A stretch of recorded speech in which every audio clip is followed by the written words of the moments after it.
So ayun guys, good morning, good morning. So yung nakaraan naming punta doon sa Cataw Falls, ito po yung full video na ginawa ko.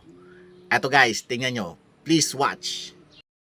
Hello guys, ito na po yung full video ng ating pagpunta doon sa Cataw Falls. Yan guys, napakaganda ng lugar dyan at marami ka talagang matatanaw ng mga magandang tanawin. So bababa muna tayo dito sa hagdan guys, napakataas po yan.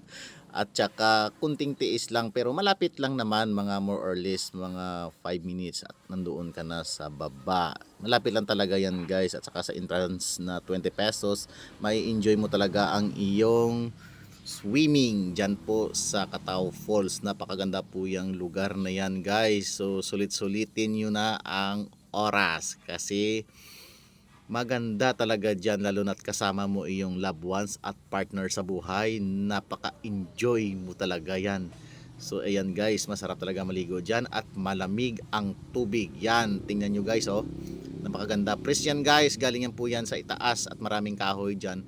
At napakalamig ng area dyan, hindi po dyan mainit kasi maraming puno ng kahoy.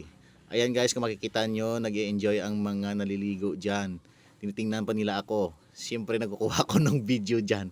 So yan guys, napakaganda talaga yung panahon. Yung pumunta kami dyan, maganda talaga ang panahon. Favorable sa amin yung panahon. Yan po guys, yun tingnan nyo, maraming puno dyan. Yung sapa na yan guys, yan po yung sa itaas. At saka kung makikita nyo yung hagdan yan. Thank you for watching guys.